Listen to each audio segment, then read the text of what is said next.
লাখ লোক দরকার হলে মেরে ফেলবো, কিন্তু ভোট করব। গেছিলেন ব্রিক্সের সম্মেলনে, সেই জায়গায় আপনি যাতে ব্রিক্সে ঢুকতে না পারেন তার জন্যে ভেটো দিয়েছে ইন্ডিয়া। এখন পর্যন্ত ভারতের কিছু দেখি নাই। আমি আপনাদের এই কথাগুলো বলছি এই কারণে, বিভিন্ন জায়গায় ওরা কথাবার্তা বলছে লাখ লোক দরকার হলে মেরে ফেলবো, কিন্তু ভোট করব। লাখ লোক মারতে পারবেন না, নিজেরা আছাড় খেয়ে ঠ্যাং ভেঙে মারা যাবেন, পড়ে থাকবেন, সামনে যেতে পারবেন না। কারণ হচ্ছে আপনাদের সেই ক্ষমতা নাই।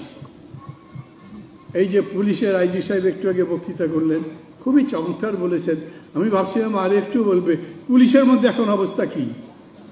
আমরাও তো একজন আরেকজনকে ফোন করে রাতে রাতে, জানেন নাকি?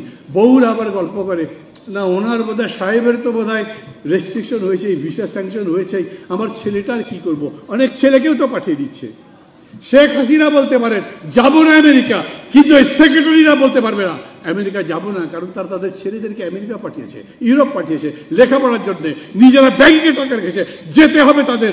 তাই সচিবরাও থাকবে না, সচিবালয়ের লোক থাকবে না, আর্মি থাকবে না, পুলিশ থাকবে না, সারা দেশের কোনো মানুষ আপনার সাথে থাকবে না।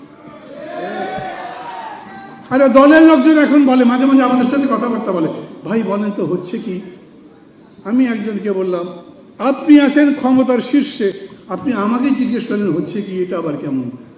আমি তো আপনাকে জিজ্ঞেস করবো কি হচ্ছে, কি করছেন? ওরা নিজেরাই পাজল বোঝে না। কোন রকমে দল সামাল দেবার জন্য তারা বিভিন্ন রকম আবল তাবল বকছে। এইবার উনি আসছেন, দেখেন কাল থেকে আবার কি কাহিনী শুরু করে।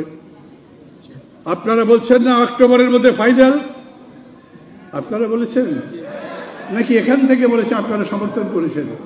যেখান থেকেই বলি, আমরা সবাই চাই যত তাড়াতাড়ি সম্ভব এই সরকার বিদায় নিক, ভালো ভালো বিদায় দিক। আর যদি ভালো ভালো বিদায় না নেয়, তাহলে শেখ হাসিনা, আপনার পিতার ভাষাই বলি, উনি বলতেন সোজা আঙ্গুলে যদি ঘি না ওঠে, আঙ্গুল বাঁকা করে ঘি তুলব। অতএব ঘি তুলবই, আপনি ওখানে থাকতে পারবেন না। একসাথে আছি না আমরা সবাই? একসাথে লড়বো এবং বিজয় অর্জন করব। অতএব আমরা বিপদে আছি, খেয়াল করবেন। আপনাদের দেখবার পরে আমি জনগণের বিপদ দেখি না, গণতন্ত্রের বিপদ দেখি না। আমরা জিতবো বিশ্বাস করেই লড়াই করছি। মাহমুদুর রহমান মান্না বক্তব্য নিয়ে আসছেন। মাহমুদুর রহমান মান্না।